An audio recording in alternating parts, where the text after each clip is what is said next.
विश्वास से लगातार धन्यवाद देते रहें कि प्रभु यीशु आपके पवित्र लहू की जय।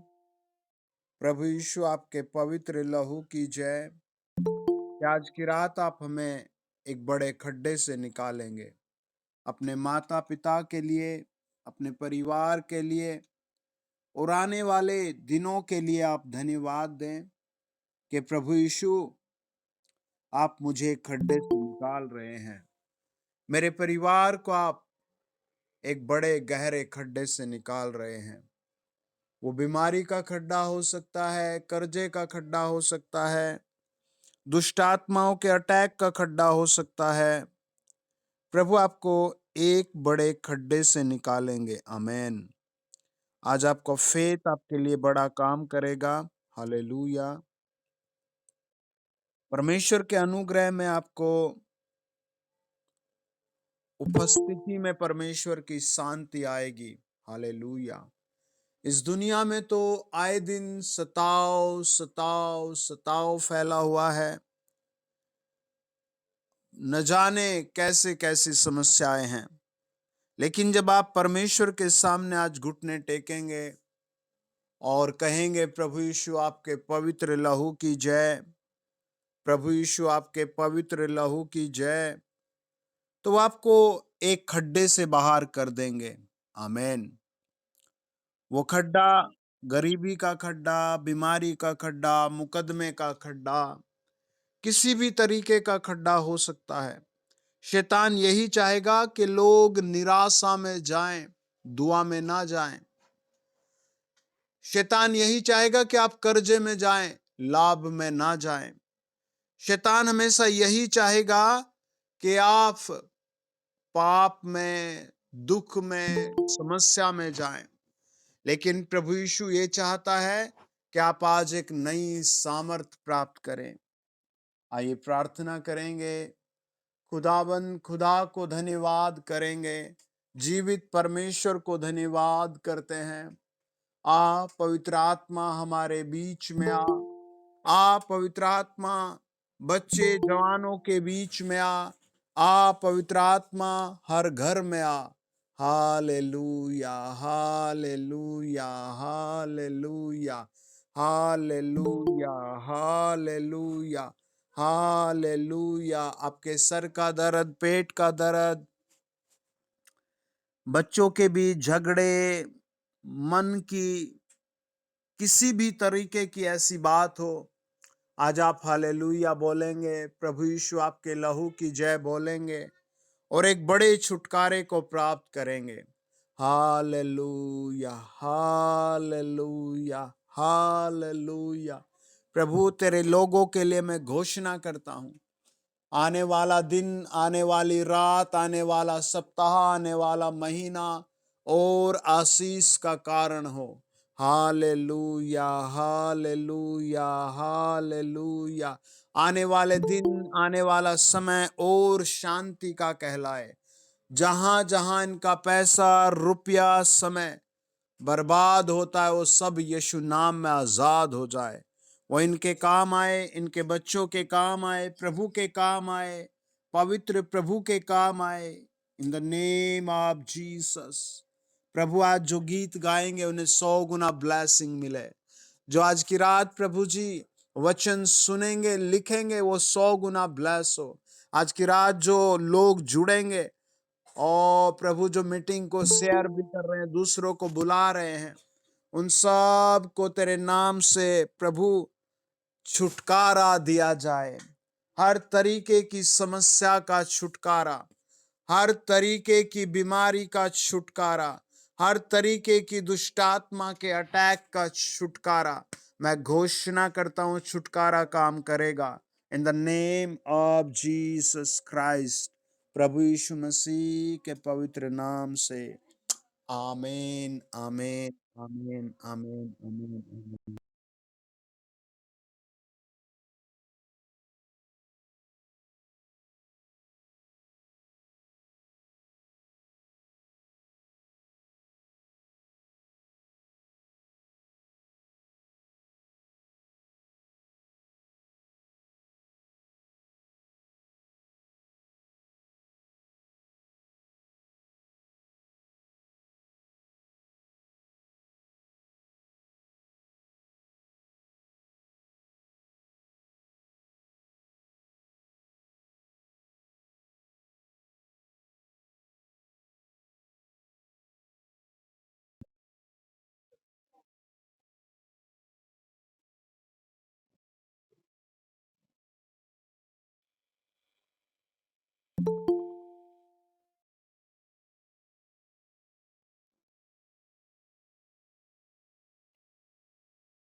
Amen. ओके।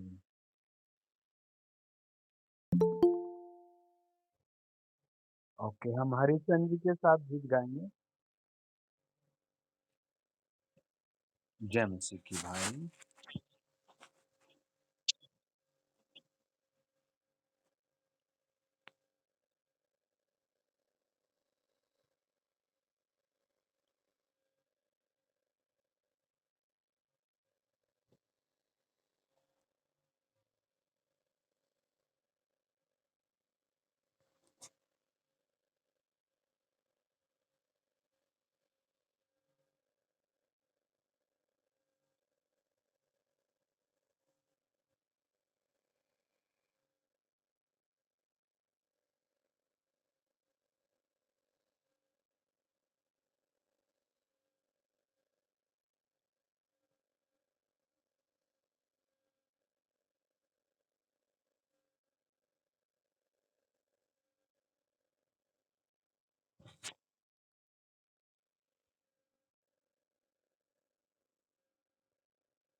सब बोले हालेलुया।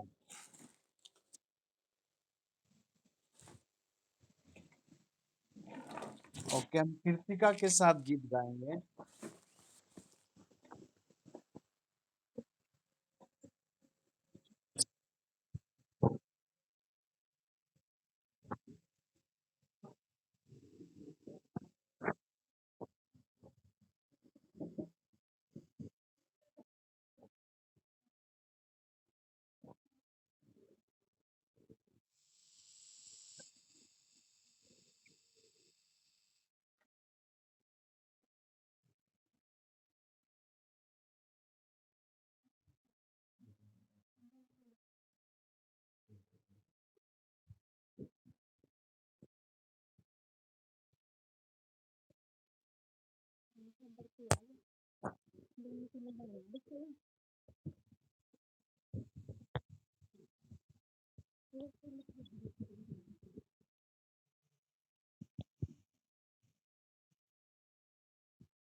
सब बोले हालेलुया। कोई एक और गीत गा सकता है, कोई भी।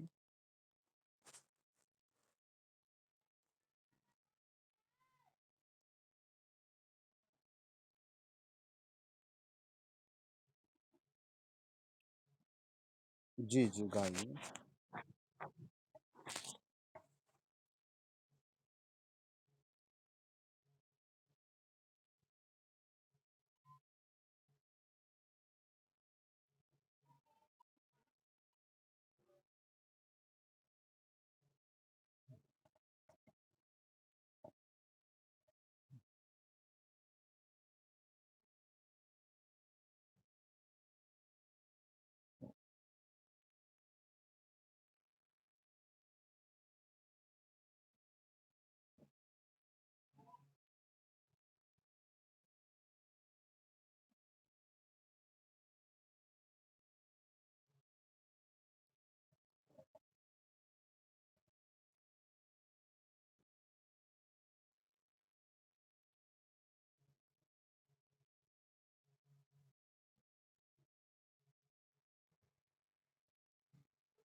सब बोले हालेलुया।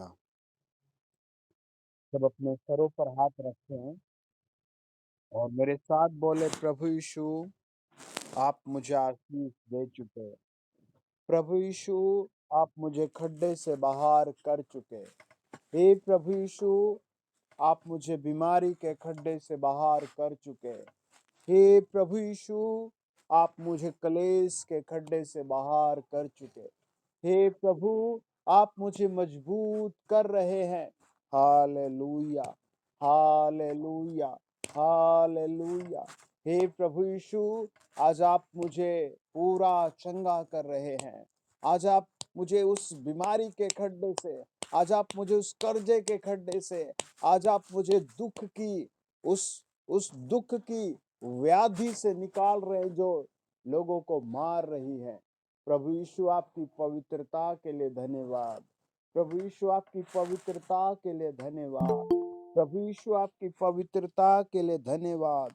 प्रभु यीशु आपकी महान पवित्रता के लिए धन्यवाद। हे प्रभु यीशु आप मुझे सुपर ब्लेस कर रहे हैं आज। हे प्रभु आज आप मुझे सुपर ब्लेस कर रहे हैं। मेरी प्रार्थना मुझे अपने नियम सिखा। मेरी प्रार्थना मुझे अपनी विधि सिखा। मुझे प्रभु प्रेम करना सिखा। मैं कैसे तुझे प्रेम कर सकूं। ओ प्रभु तेरी स्तुति हो, हालेलुया। ओ प्रभु तेरी स्तुति हो, हालेलुया। ओ प्रभु तेरी स्तुति हो, हालेलुया। हम सारा आदरमान तेरे चरणों में चढ़ाते हैं और प्रभु तेरी आराधना करते हैं। आज की रात मेरी सुपर ब्लेसिंगों की रात है। आज मेरे लिए प्रभु तू नया काम कर रहा है। प्रभु तेरी दया के लिए धन्यवाद। तू मुझे बिग बिग बिग और बिग ब्लेसिंग दे रहा है, यीशु मसीह के नाम से। आमीन। सब कहें आमीन। ओके, आज प्रभु आपके घर से दवाई को, बीमारी को, मोटापे को, बीपी की प्रॉब्लम को, शुगर की प्रॉब्लम को, कान की परेशानी को बिल्कुल समाप्त कर रहा है। आमीन। आपके पेट की परेशानी, बच्चों की परेशानी, कर्जे की परेशानी, काम ना मिलने की परेशानी आज फायर हो रही है। आमीन। और आप देखेंगे प्रभु आपको उछाल दे रहा है। हालेलुया। आज की रात हम कुछ मनन करेंगे उपवास के ऊपर। हालेलुया। एक विश्वासी का उपवास कैसा होना चाहिए, किस ताकत के साथ होना चाहिए और कितनी देर का होना चाहिए, उपवास के दौरान वो क्या करे क्या ना करे। आज हम उपवास की पावर को देखेंगे। आमीन। अगर आप वचन लिख रहे हैं तो आप ऊपर लिखें उपवास की ताकत या लिखें पावर ऑफ फास्टिंग। हालेलुया। वचन बताता है, जब हम एजराह की पुस्तक पढ़ते हैं, एजराह की पुस्तक 8 अध्याय और उसका 21 से लेकर के 23 वचन, वहां लिखा है, तब मैंने वहां अर्थात अहवा नदी के तट पर उपवास का प्रचार इस आशय से किया कि हम परमेश्वर के सामने दीन हो और उससे अपने और अपने बाल बच्चों और अपनी समस्त संपत्ति के लिए सरल यात्रा मांगे, क्योंकि मैं मार्ग के शत्रुओं से बचने के लिए सिपाहियों का दल और सवार राजा से मांगने से लजाता था, क्योंकि हम राजा से यह कह चुके थे, हमारा परमेश्वर अपने सब खोजियों पर भलाई के लिए कृपा दृष्टि रखता है और जो उसे त्याग देते हैं उसका बल और कोप उनके विरुद्ध है। इसी आशय पर हमने उपवास करके अपने परमेश्वर से प्रार्थना की और उसने हमारी सुनी। आमीन। प्रभु आपकी भी सुन रहा है आज। हालेलुया। प्रभु आज आपको स्वर्ग से झरोके खोल कर आशीष देगा। आमीन। चाहे एक व्यक्ति, दो व्यक्ति, तीन व्यक्ति आपसे कह चुके हों आपका कोई काम नहीं होगा, लेकिन आज मेरा प्रभु कहता है आपके सारे काम खुल चुके हैं। आमीन। मेरा प्रभु आपको सुपर अपने उस कील से जड़े हाथ से छूकर आशीष से भरेगा। हालेलुया। वचन बताता है एजरा ने अपनी प्रॉब्लम को देखा। उसकी प्रॉब्लम थी कि रास्ते में चोर हैं, डाकू हैं, लुटेरे हैं, बहुत सारे ऐसे व्यक्ति हैं जो उसका सामान लूट सकते हैं। एजरा के पास, एजरा के पूरे परिवार के पास, एजरा के साथ जितने परिवार थे उन सब के पास मिलियंस मिलियंस रुपयों की आशीष थी। जानवर थे, भेड़ थी, बकरियां थी, जवान बच्चे थे, जवान बेटियां थी और ऐसे बहुत सारी कीमती कीमती चीजें थी। आमीन। वो चाहता तो वो राजा से रिक्वेस्ट कर सकता था, राजा प्लीज मेरी मदद कर। हालेलुया। हे राजा मेरी मदद कर। आमीन। हे राजा मेरे रास्तों को सुरक्षित करने के लिए सैनिक भेज। हालेलुया। राजा मेरे लिए सिक्योरिटी गार्ड भेज। लेकिन वो क्या करता है, वो राजा से कोई भी निवेदन नहीं करता। हालेलुया। वो राजा से कोई भी ऐसी फरियाद नहीं करता। आज आपके पास भी आज बहुत से लोगों के मुकदमे, बहुत सारे मुकदमे, बहुत सारे मुकदमे कोर्ट में है। हालेलुया। जो भी मेरे पास आता है मैं उससे कहता हूं मत कर मुकदमा, प्रभु की ओर देख, प्रभु छुड़ाएगा। आमीन। ये भरोसे के साथ प्रभु के सामने आना होगा। हालेलुया। प्रभु तेरे लिए लड़ेगा। हालेलुया। वो चाहता तो राजा के पास जा करके अपनी हेल्प मांग सकता था। वो चाहता तो राजा से फरियाद कर सकता था। आमीन। लेकिन वो नहीं गया। एजरा राजा से कोई भी रिक्वेस्ट नहीं करता। वो क्या करता है, वचन बताता है वो परमेश्वर के सामने उपवास और प्रार्थना करता है। हालेलुया। वो अपनी पूरी टीम के साथ, पूरी मंडली के साथ, पूरे कबीले के साथ उपवास रखता है। आमीन। और जब वो उपवास रखता है तो परमेश्वर उसको सपोर्ट करता है। हालेलुया। है ना। प्रभु उसको सपोर्ट करता है, परमेश्वर उसको सपोर्ट करता है। और देखो वो क्या सपोर्ट मांगता है। वो मांगता है कि हे प्रभु हमारे बाल बच्चों को, हमारी धन संपत्ति को और हमारी यात्रा को सरल कर दे। हालेलुया। है ना। और परमेश्वर उनके उपवास प्रार्थना को सुनता है। कितनी बड़ी बात है। आमीन। तो आज हम देखते हैं कि एक विश्वासी कैसे उपवास रख सकता है। एक बिलीवर जो अलग अलग माहौल में है, अलग अलग परिस्थितियों में है, अलग अलग क्षेत्रों में है, वो कैसे उपवास करके विजय प्राप्त कर सकता है। आमीन। हालेलुया। है ना। कैसे वो उपवास कर सकता है। मेरे साथ पढ़े, देखिए हम एक ही पुस्तक पर मनन करेंगे। लेव्य व्यवस्था और उसका 16 अध्याय और 29 वचन। वहां लिखा है पाप से प्रायश्चित का दिन मानना।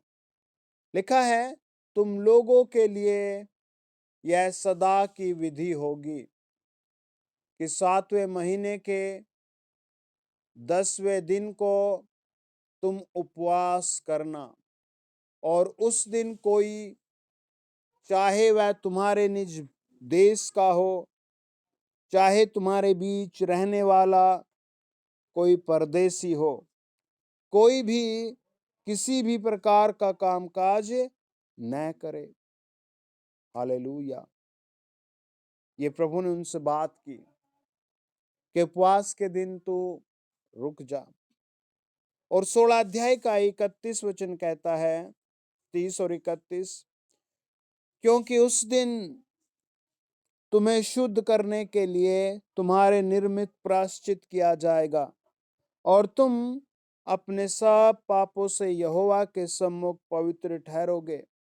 यह तुम्हारे लिए परम विश्राम का दिन ठहरे और तुम उस दिन उपवास करना और किसी प्रकार का कामकाज न करना। यह सदा की विधि ठहरे। वचन बताता है फरीसी लोग इसको फॉलो करते थे और बहुत लोग इसको फॉलो करते थे और इस तरह का उपवास करने लगे। हालेलुया। आपको किस तरह का उपवास करना है? बड़े फेथ के साथ उपवास करना है, बड़ी दीनता के साथ उपवास करना है। हालेलुया। उपवास का प्रतिफल आएगा ही आएगा। आमीन। उपवास की आशीषें आएगी ही आएंगी। हालेलुया। उपवास का रिटर्न आपको मिलेगा ही मिलेगा। आमीन। आप हमेशा याद रखें कि आपको प्रार्थना रिक्वेस्ट करना है और धन्यवाद करना है, बुड़बुड़ाना नहीं। हालेलुया। है ना? कभी ये नहीं कहना प्रभु मैं तो ये भी काम करता हूँ, प्रभु मैं तो ये भी काम करता हूँ, लेकिन आशीष नहीं आ रही है। आपको कहना है प्रभु तेरा धन्यवाद, तूने यहाँ तक संभाला, प्रभु आगे भी आशीष दे। प्रभु मेरा ये निवेदन है, मुझ पर आशीष दे। प्रभु मेरे घराने पर आशीष दे। प्रभु ने उन्हें बताया कि तुम उपवास रखना और उपवास के दिन कोई कामकाज मत करना। इस तरह की उनसे बातें की। हालेलुया। और वचन बताता है ले व्यवस्था, देखे कोई पढ़े 23 अध्याय और उसका 32 वचन।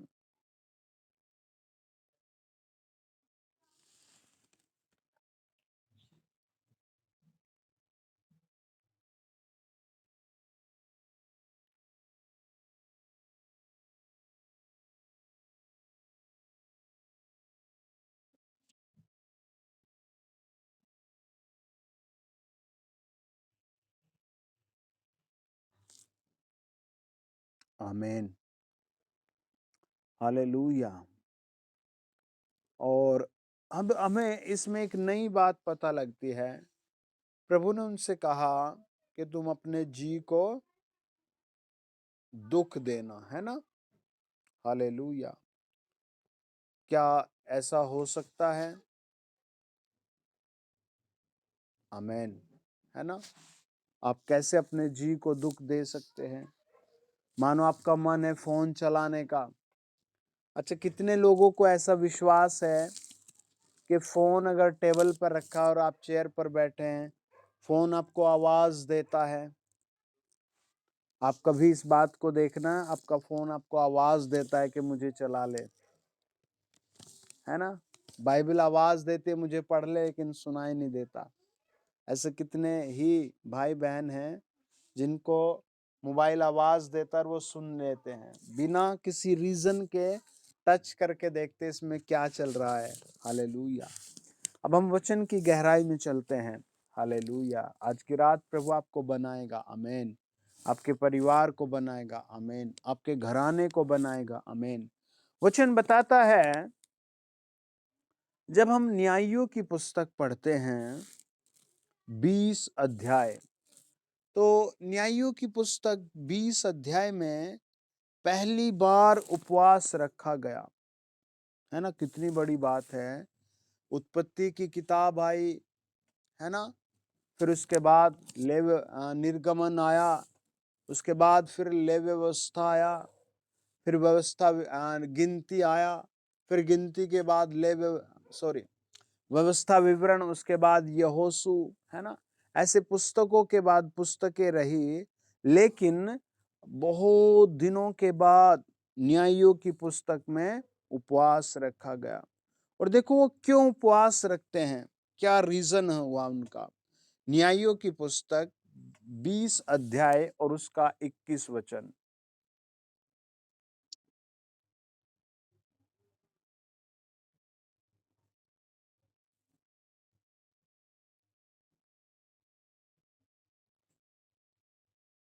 और 25 भी।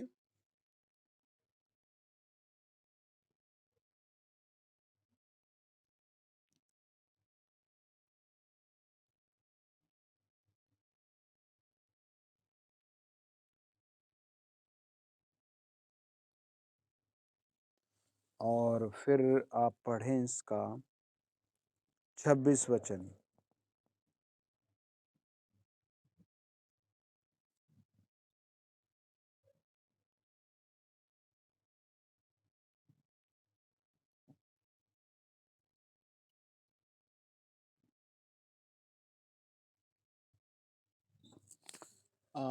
इससे पहले भी कई सारे लोगों ने उपवास किया है। जैसे हम देखते हैं यहोशू 6 अध्याय में, यहोशू ने पूरे सुबह से शाम तक कुछ नहीं खाया। जब उसके 6,000 लोग मर गए तो वो परेशान था, दुखी था, रो रहा था, परमेश्वर को पुकार रहा था, प्रभु मुझ पर दया कर।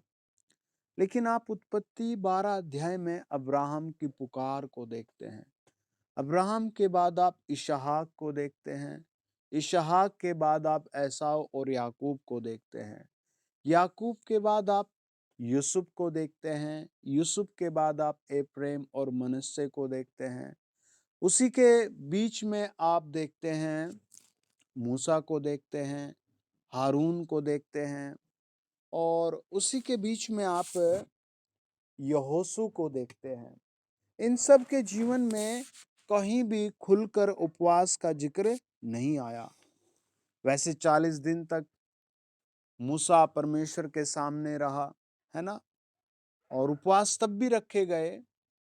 आप अगर ध्यान से देखें याकूब को, तो कई बार याकूब भी भूखा प्यासा रहा।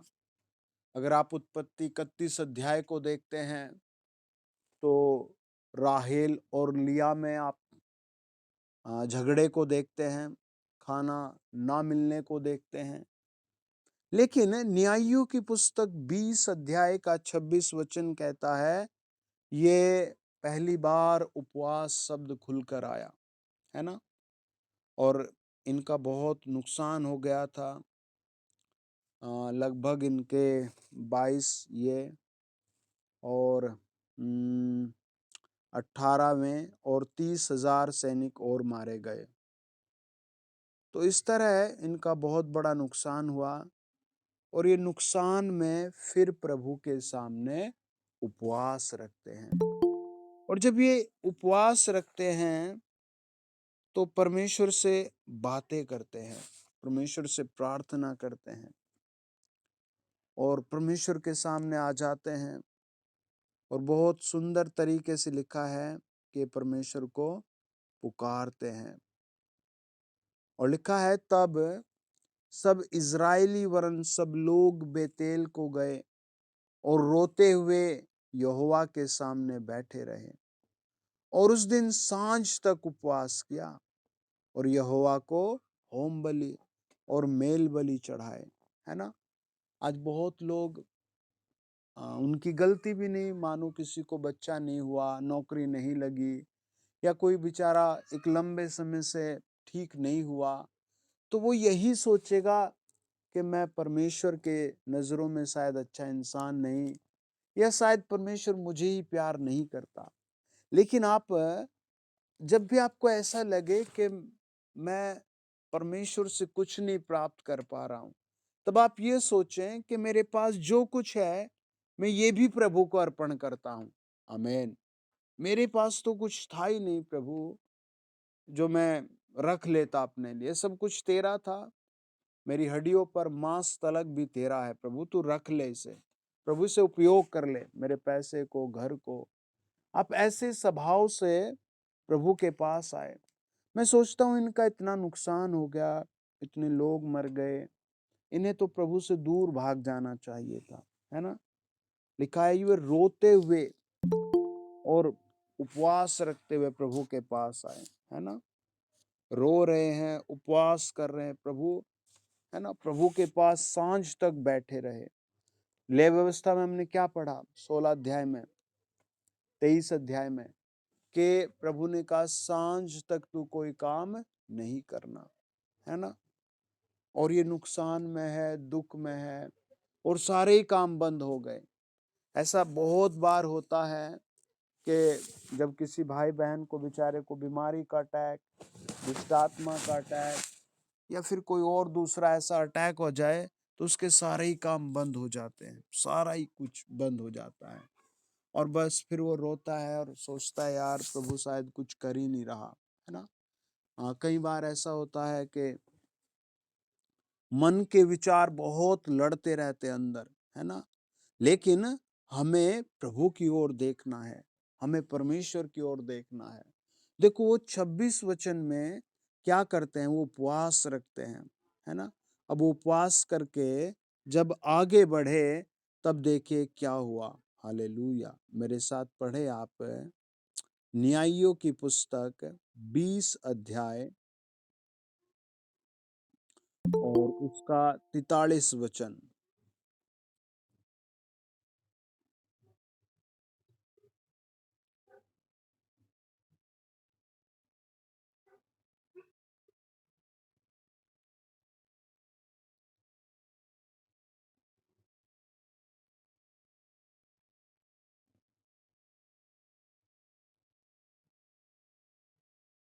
चौवालीस भी। जी।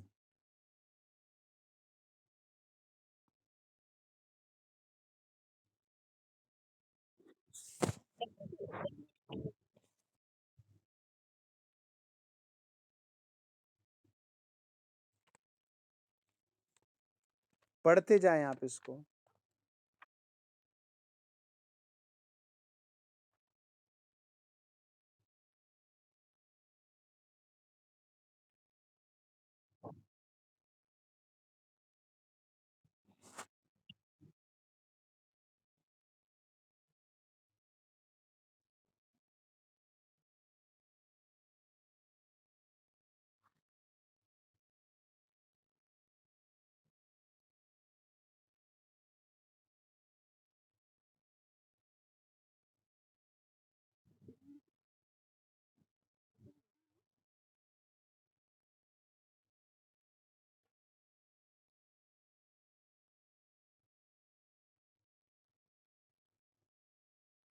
पढ़ते जाएं।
आमीन।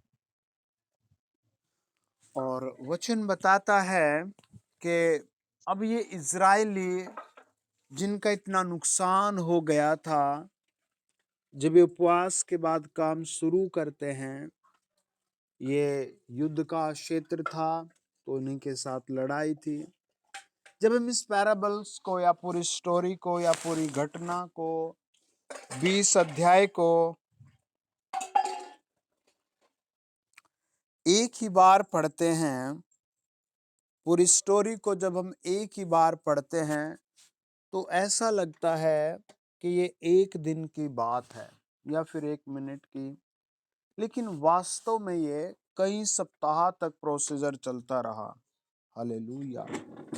और कई सप्ताहों के बीच में जब इन्होंने प्रभु यीशु की पनाह ली, प्रभु यीशु से प्रार्थना की, प्रभु यीशु के सामने हाथ फैलाए और उपवास के साथ प्रभु के सामने आए, तो वचन बताता है 40 पढ़ते हैं, जब जब वह धुएं का खंबा नगर में से उठने लगा, तब बिन्यामीनियों ने अपने पीछे जो दृष्टि की तो क्या देखा कि नगर धुआं होकर आकाश की ओर उड़ रहा है ना। ये उनके मन में परमेश्वर ने पहली डर की बात डाली। हालेलुया। हालांकि अभी देखो वो क्या कहते हैं 41 में, तब इजरायली पुरुष घूमे और बिन्यामीनी पुरुष यह देखकर घबरा गए कि हम पर विपत्ति आ गई है ना। अभी इजरायली लोग दुख से गुजर रहे थे, इनका मन अपने लोगों के कारण बहुत घायल था, परेशान था, लेकिन ये फिर भी प्रभु का भरोसा रखते हैं और उपवास के साथ प्रभु के सामने खड़े होते हैं। उपवास के सामने प्रभु के सामने प्रार्थनाएं कर रहे थे। और वचन बताता है कि ये पहला चिन्ह, पहला माहौल बदला हुआ देखते हैं वो, है ना। आप भी अपना घर बनाने से पहले, अपने बच्चों की शादी से पहले उपवास जरूर पूछे, भाई हम क्या उपवास रखें, है ना। आप फोन करके, मैसेज करके, विदाउट किसी भी गाइडेंस के आप बहुत कम उपवास फास्टिंग करें। कई भाई बहन होते हैं अपनी मर्जी से उपवास रखते रहते हैं, फिर कुछ ना कुछ अटैक होता है, परेशानी आती है। लेकिन आप सप्ताह में एक उपवास बड़े धन्यवाद के साथ रख सकते हैं, 2 उपवास भी रख सकते हैं। लेकिन मोस्ट इम्पोर्टेंट है कि आप अपना कोई भी बड़ा काम शुरू करने से पहले कुछ उपवास प्रार्थना जरूर पूछे, 3 डेज की, 5 डेज की, है ना। प्रभु आपके उपवास को किस हद तक ले जाता है, या आप अपने उपवास को प्रभु के सामने किस हद तक ले जाते हैं। हालेलुया। वचन कहता है कि उनके मन में ये बात आ गई थी कि अब हम पर विपत्ति आ गई है ना। हालेलुया। इजरायली लोगों के मन में नहीं ये बात आई, इजरायली तो गए और हार कर आ गए। हो सकता है उन लोगों में कुछ पापी लोग हों, या अविश्वासी लोग हों, या फिर वो प्रभु का आदर ही ना करते हों, है ना। आप अपनी फैमिली में बार बार जिक्र करें, प्रभु का आदर करो भाई, पश्चाताप करो भाई, उपवास करो भाई, प्रार्थना करो। पूरे परिवार के साथ आप इस बात को कई बार रिपीट करें। आमीन। वचन बताता है जो इजरायली टूटे फूटे थे, घायल थे, बीमार थे, थके हुए थे, जब वो प्रभु के सामने आए तो प्रभु उनसे मानो प्रसन्न हो गया, है ना। प्रभु ने उन पर दया वाला हाथ बिल्कुल नजदीक से डाल दिया। 42 कहता है 42, इसीलिए उन्होंने इजरायली पुरुषों को पीठ दिखाकर जंगल का मार्ग लिया। हालेलुया। परंतु लड़ाई उनसे होती ही रही, और जो अन्य नगरों में से आए थे उनको इजरायली रास्ते में नाश करते गए। अगर आप यशायाह की पुस्तक 37 अध्याय पढ़ते हैं, 5 और 6 वचन में लिखा है, वो प्रार्थना करता है राजा हिजकिय्याह कि हे प्रभु मुझ पर दया कर, हे प्रभु यीशु मुझ पर दया कर, और रब शाके की बातें सुन ले, प्रभु सन्हेबरी के शब्द सुन ले। प्रभु ने क्या कहा, उसने कहा मैं इसको इसके देश में ले जाकर वहीं हराऊंगा। और वो चल पड़ा और वो गया। हालेलुया। और उसने जा कर के प्रभु के भवन को तोड़ने की बातें की। राजा हिजकिय्याह प्रभु के सामने बैठा रहा, प्रभु के सामने उपवास प्रार्थना करता रहा, और 36, 37, 38 वचन बताता है, 37 अध्याय का यशाया, कि सन्हेब्री और रबशाके एक खबर पाते हैं और अपने देश में लौटते हैं, और उसकी पूरी सेना को प्रभु का एक स्वर्गदूत उतरता है और 1,85,000 सैनिकों को एक ही रात में धूल में मिला देता है, और वे दोनों जाते हैं अपने नगर में और वहीं जाकर मारे जाते हैं। प्रभु के पास आपके लिए प्रेम, तसल्ली और अनुग्रह है। आपके लिए प्रभु के पास हर माहौल में विक्टोरी है। आमीन। वचन बताता है, ये लोग रास्ते में आए भी समस्याओं को मानो खदेड़ते गए। है ना? कितनी एक उपवास था उनका बस प्रभु के सामने। हालेलुया। है ना? आमीन। वचन बताता है, बिन्यामीनियों में से 18,000 पुरुष जो सब के सब सूरवीर थे मारे गए। है ना? और 45 कहता है, तब वे घूम कर जंगल की रिमोन नामक एक चट्टान की ओर तो भाग गए, परंतु इजरायलियों ने उनमें से 5,000 को चुनकर सड़कों में मार डाला। फिर गिदोन तक उनके पीछे पड़ के उनमें से 2,000 पुरुषों को मार डाला। कितने हो गए? 25। हालेलुया।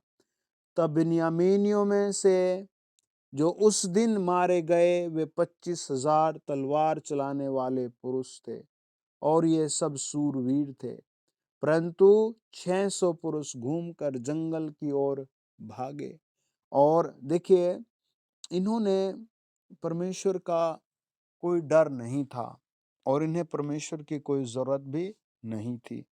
आज भी ऐसे बहुत से लोग होते हैं बेचारे सफल, जिनको परमेश्वर की कोई जरूरत नहीं है। परमेश्वर चाहता है कि ये स्वर्ग जाएं। है ना? आप देखिए कितने भयानक भयानक आपको काम दुनिया में देखने को मिल रहे हैं। एक मैं आपको एक अभी की खबर बताता हूँ। 2 तारीख को एक बच्चे को किसी ने उठाया, और फिर वो बच्चा गायब हो गया। पूरे परिवार ने उसे ढूंढा, रात भर ढूंढा, अगले दिन ढूंढा, और उसे ढूंढते रहे। फिर पूरे मोहल्ले ने उसे ढूंढा, फिर गांव ने उसे ढूंढा, पुलिस ने उसे ढूंढा, लेकिन वो बच्चा नहीं मिला। और वो सब बहुत दुखी थे, परेशान थे, और शायद पता नहीं 24 या 25 तारीख को फिर वो बच्चा आधा जला हुआ मिला एक खेत से। और किसने उसे मारा, कैसे उसे मारा, कोई पता नहीं लगा पाया। कैसे लोगों को परमेश्वर नहीं देख रहा? बिल्कुल देख रहा है। ऐसे लोगों के काम नहीं देख रहा? बिल्कुल देख रहा है। लेकिन प्रभु समा की खान बनकर लोगों को सोच रहा है एक मौका मिल जाए। आमीन। प्रभु सोच रहा है खुद पश्चाताप करके आ जाए, वरना आप प्रभु के क्रोध को देखें। उसका क्रोध सब कुछ भस्म कर देता है। इन लोगों ने, है ना, एक दिन उपवास रखकर कहा, प्रभु हम पर दया कर, प्रभु हमारे साथ आ जा। और प्रभु क्या हुआ? आ गया। आमीन। हालेलुया। आमीन। देखिए, हम एक और वचन पढ़ेंगे, आप मेरे साथ पढ़ें। दूसरा कुरिन्थियों और 11 अध्याय और 26। आप पढ़े मेरे साथ। 24, 25, 26, 27।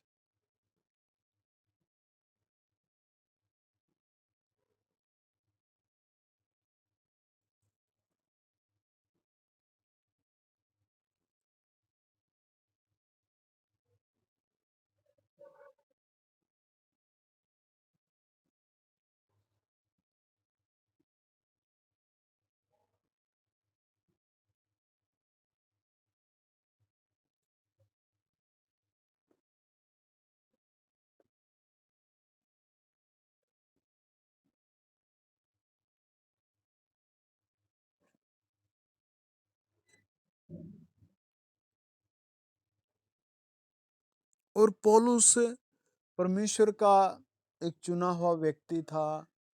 उपवास, प्रार्थना, प्रभु की उपस्थिति में था। वचन बताता है, जब हम प्रेरितों के काम 19 अध्याय को पढ़ते हैं 11 और 12 को, कि लोग पौलुस का कपड़ा छूकर ही चंगे हो रहे थे। आमीन। लेकिन अभी पौलुस अपने पेन को, अपने दर्द को मानो उनसे काउंट करा रहा है ना। वो कितने डीपली अपने दर्द को बताता है। अपने ऊपर आई सारी विपदाओं को वो काउंट करा रहा है ना। मानो कोई विश्वासी भाई बहन ऐसी परिस्थिति में जी रहा है, तो परमेश्वर के पास आपके लिए रिवार्ड है, एक बड़ी आशीष है। आमीन। एक बड़ी विक्टोरी है। हालेलुया। उसने कहा 5 बार मैंने यहूदियों के हाथ से 39 कोड़े खाए, है ना। हमारे प्रभु यीशु को भी उस रात कई बार उन्होंने 39 कोड़े मारे, कई बार, है ना। लेकिन पौलुस ने कहा मैंने 195 कोड़े खाए हैं। और वो कहता है 3 बार मैंने बैंतें खाई, 1 बार पथराव किया गया, 3 बार जहाज जिन पर मैं चढ़ा था टूट गए, 1 रात दिन मैंने समुद्र में काटा। वो प्रभु के सामने अपनी बातों को बताता है। और उसने बताया परिश्रम और कष्ट में, बार बार जागते रहने में, भूख प्यास में, बार बार उपवास करने में, है ना, जाड़े में, उघाड़े में, वो ऐसे प्रभु के सामने अपनी बातों को प्रकट करता है, बताता है कि मुझ पर ये सब बीता है। हालेलुया। जब एक प्रभु का जन प्रभु के लिए ऐसे रह सकता है, तो ये समझो दुष्ट के साथ फिर क्या किया जाएगा, है ना। फिर दुष्टों के साथ कितना अलग व्यवहार होगा परमेश्वर का। आमीन। हालेलुया। है ना। इसीलिए आप अपनी जिंदगी में उपवास का महत्व रखें। आपका हर एक उपवास, हर एक प्रार्थना प्रभु के सामने बड़े दरवाजे खुलवाती है, जिसका प्रतिफल आप और आपके परिवार के साथ रहता है।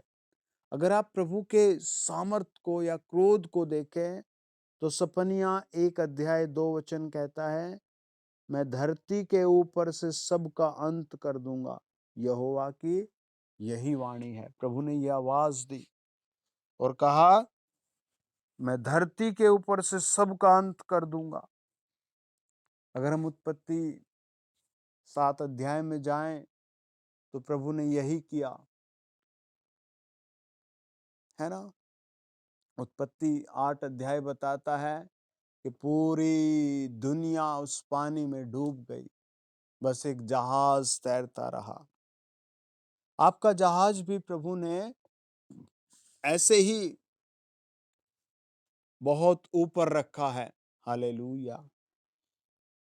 आपको लग सकता है कि मेरे डेरे में, मेरे घर में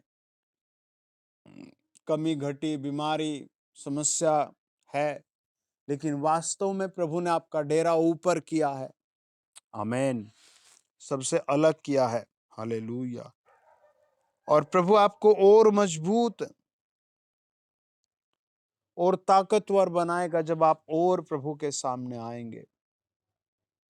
वरना प्रभु की आवाज तो कहती है सपनियां 1 अध्याय 3 वचन में, मैं मनुष्य और पशु दोनों का अंत कर दूंगा, मैं आकाश के पक्षियों और समुद्र की मछलियों का और दुष्टों समेत उनकी रखी हुई ठोकरों के कारण का भी अंत कर दूंगा। मैं मनुष्य जाति को भी धरती पर से नाश कर डालूंगा। परमेश्वर यहोवा की यही वाणी है ना। लेकिन जब आप देखते हैं उत्पत्ति 8 अध्याय 20, 21, 22 वचन में लिखा है कि नूह जहाज से बाहर आया और उसने कुछ देखा, चारों तरफ कुछ भी नहीं था। तब उसने कुछ पशु और पक्षी लिए और वो सब प्रभु को अर्पण कर दिए और कहा, प्रभु ये मेरी भेंट ग्रहण कर, प्रभु मेरी ये भेंट ग्रहण कर। और वचन कहता है प्रभु ने उसको रिवार्ड दिया, है ना, प्रभु ने उसको वहां रिवॉर्ड दिया। हमें तो अपने आप को चौकसी में रखना है, अपने बच्चों को चौकसी में रखना है, उपवास के दिनों को रखना है। जब आप उपवास रखें तो आप विशेष वचन पढ़ने का ध्यान करें, आप विशेष प्रभु को भेंट देने का निश्चय करें। आमेन। आप विशेष गीत गाने का प्रयोजन करें। आमेन। अब देखना प्रभु आपको फिर से और ऊंचा करेगा, आपके बैंक बैलेंस को बढ़ाएगा, आपके कारोबार को बढ़ाएगा, है ना, आपके परिवार को बढ़ाएगा, आपकी धन संपत्ति को बढ़ा देगा। हालेलुया। कई बार एक विश्वासी को धीरे धीरे वचन पढ़ने का भी इतना वो नहीं रहता। कई बार कुछ भाई बहन वचन उठाते हैं फिर रख देते हैं, उठाते हैं फिर रख देते हैं, और थोड़ा सा पढ़ा फिर फोन चलाया, फिर घूमे इधर उधर, बातें की, व्हाट्सएप चलाया या कोई और ऐप्स यूज किया, लेकिन वो आशीष, वो ठहराव नहीं आ पाता। आमीन। वचन बताता है भजन संहिता, जब हम 69 को पढ़ते हैं, 1 से लेकर के आप कोई पढ़े और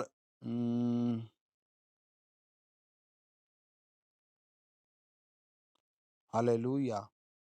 आप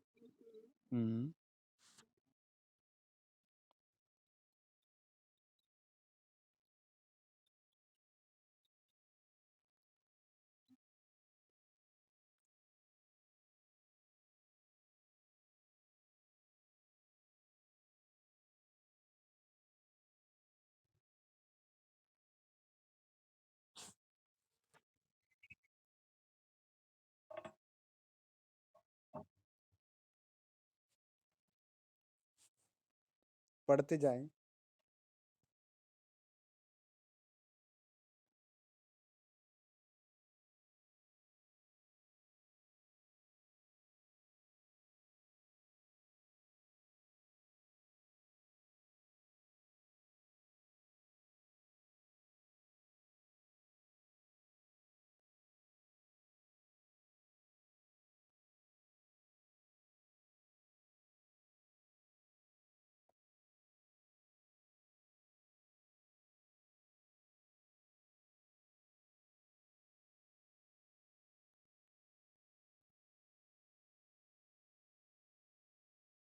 बस।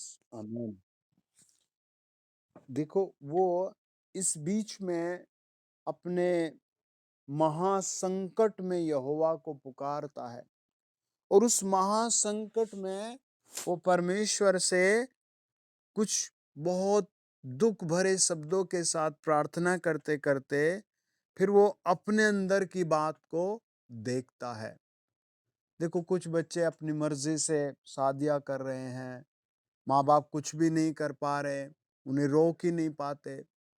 कितने बच्चे अपने माँ बाप के आ, बिना इच्छा के घर छोड़ कर जा रहे हैं, है ना, अपनी खुशी के लिए। कोई कुछ भी नहीं कर पा रहा। ऐसे बहुत से कारण हैं, काम है, जहां आप या आपकी शक्ति फैल हो जाएगी, आपका सामर्थ्य फैल हो जाएगा, एक आदमी का धैर्य फैल हो जाता है।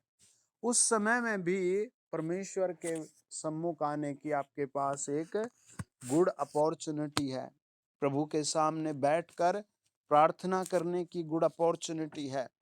ये बहुत धीमी आवाज में प्रार्थना करता है और कहता है, हे परमेश्वर मेरा उद्धार कर, मैं जल में डूबा जाता हूँ। क्या वो वास्तव में जल में डूब रहा था? नहीं। वो अपने आप को पेश करता है, प्रभु मैं इस तरह की व्याधि में हूँ, और कहता है मैं बड़े दलदल में धंसा जाता हूँ और मेरे पैर कहीं नहीं रुकते, है ना। कुछ बहन भाई गलत शादी कर लेते हैं और वास्तव में ऐसी दलदल में धंस जाते हैं। और कुछ लोग एक दिन हमारे पास आए, उन्होंने कहा कि हमारी कोई गलती नहीं, हमने एक से पैसे लेकर एक भाई को दे दिए, वो पैसे लेकर ही भाग गया। अब जिसने दिए हैं वो हमें ही पकड़ रहा है, कह रहा है उसका ब्याज और मूल दोनों चीज तुम्हें देनी पड़ेगी, है ना। तो ऐसी कई परिस्थितियों में लोग फंस जाते हैं। उन सब से बाहर निकलने के लिए वो परमेश्वर के सामने इस तरह प्रार्थना करता है, और परमेश्वर दयालु है और उसके उपवास को देखता है और उसके रोने को देखता है और उसको निकाल देता है। आमीन। आइए प्रार्थना करेंगे। प्रभु आज की रात आपको भी हर चीज से निकालेगा। हालेलुया। आप भी अपने जीवन में परमेश्वर की उपस्थिति को बढ़ाएं। आइए सब अपने सरों पर हाथ रखें। इसके बाद कोई गवाही देना चाहे तो दे सकता है, और इसके बाद हमें गीत गाएंगे, कोई एक भाई या बहन गीत गा सकता है। सब अपने सरों पर हाथ रखें और परमेश्वर को धन्यवाद दें। प्यारे प्रभु यीशु, हम आपको धन्यवाद देते हैं। तो हमारे बीच में है, तेरा धन्यवाद देते हैं। प्रभु जितने बच्चे, जवान, बुजुर्ग आज की रात जुड़े हैं, हम इन सब के लिए तुझे धन्यवाद देते हैं। इन सब को तेरे लहू में छिपा कर धन्यवाद देते हैं। जितने मुंह से बोलकर तुझे धन्यवाद दे रहे हैं, जितने भेंट भेज कर तुझे धन्यवाद दे रहे हैं, जितनों ने वचन सुनकर तुझे धन्यवाद दिया है, प्रभु इनके परिवार में तेरा प्रेम जाए, इनके घर में तेरी शांति जाए। ऐसे पता नहीं प्रभु किसको दिखाता है, किसी भाई की छाती में ऐसे बहुत पेन है, दर्द है, और उसको शायद कुछ ब्लॉकेज लग रहे हैं हार्ट में। प्रभु का आत्मा आपके हृदय को छू कर फ्री कर रहा है। प्रभु का आत्मा आपके हृदय को छू कर वो सारे ब्लॉकेज खोल रहा है, वो सारे ब्लॉकेज तोड़ रहा है। प्रभु यीशु को धन्यवाद दे। पवित्र आत्मा को धन्यवाद हो। पवित्र आत्मा को धन्यवाद हो। पवित्र आत्मा को धन्यवाद हो। यीशु जी जितने जुड़े हैं उन सब को टच करे। पवित्र आत्मा टच करे। ऐसे प्रभु का आत्मा ऐसे कह रहा है, किसी की पूरी बॉडी में ऐसे हो रहा है जैसे कीड़ियां काटती है, चींटी काटती है, ऐसे उसको बार बार ऐसे हो रहा है। और वो कुछ काम करे तो काम में मन नहीं लग रहा है। उसके पास कोई है भी नहीं, उसकी फैमिली का मेंबर। प्रभु आपको शांति दे रहा है। आपके ब्लड से ये इन्फेक्शन इसी समय दूर हो रहा है। ये ब्लड का इन्फेक्शन इसी समय पवित्र आत्मा दूर कर रहा है। होली गोस्ट आप दया करें। एक स्वर्गदूत जाए और अपने लोगों के आंसू पोंछ दे। एक स्वर्गदूत जाए और पवित्र आत्मा अपने बच्चों के आंसू पोंछ दे। मैं ऐसे देखता हूँ प्रभु किसी के पैसे की प्रॉब्लम को दूर कर रहा है। ऐसे 1 2 3 4 5 6 7 8 9 ऐसे बहुत से लोगों का प्रभु आज की रात भला कर रहा है। यीशु के नाम में, यीशु के नाम में कुशलता की आशीष ठहरे। यीशु के नाम में कुशलता की आशीष से ठहरे। किसी बहन के ऐसे टीथ दांत होते हैं, उनके ऊपर की जैसे खाल सूज गई और उसमें पस हो गया, और वो बहुत पूरा उसका हेड, आईज, कान, नाक, गला सब ऐसे सुन्न हो गया। प्रभु आपको हील कर रहा है। पवित्र आत्मा आपको जमीन की आशीष दे रहा है। पवित्र आत्मा आपको नए घर की आशीष दे रहा है। पवित्र आत्मा आपको ऊंचा उठा रहा है। सब अपने सर पर हाथ रख कर कहें, प्रभु तेरी स्तुति हो, प्रभु तेरी स्तुति हो। तू बादलों पर आ रहा है मेरे लिए। प्रभु तू मेरे लिए बादलों पर आ रहा है। प्रभु तू मेरे लिए जिंदा है। प्रभु तू मेरे लिए क्रूस पर बलि हुआ। प्रभु तू मेरे लिए गुड न्यूज ला रहा है। प्रभु तू मुझे ऊंचा उठा रहा है। मैं तेरा धन्यवाद करता हूँ। इन द नेम ऑफ जीसस मेरे हर सुनने वाले को पवित्र आत्मा ब्लेस करे, पवित्र आत्मा हील करे, पवित्र आत्मा टच करे, पवित्र आत्मा फायर करे परेशानियों को। In the name of Jesus, प्रभु यीशु मसीह के नाम से। आमीन, आमीन, आमीन, आमीन, आमीन। कोई भी एक गीत गा सकता है।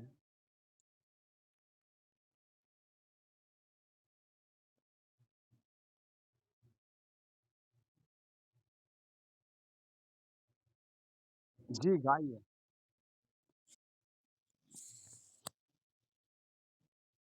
जी गाइए।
आमेन। आदरणीय प्रभु, आपका लहू हम आपके लोगों पर लगा रहे हैं। आपके बच्चे शांति से सोएं और एक नई शुरुआत को देखें। प्रभु यीशु मसीह के नाम से जितनों को पथरी, रसौली, बीपी की प्रॉब्लम सब आउट हो जाए। प्रभु, जिनको नींद सही से नहीं आती, उन सब को सही नींद आने लगे। प्रभु यीशु मसीह के नाम में हम दुआ मांगते हैं। आमीन। सब कहें आमीन। Okay, God bless you.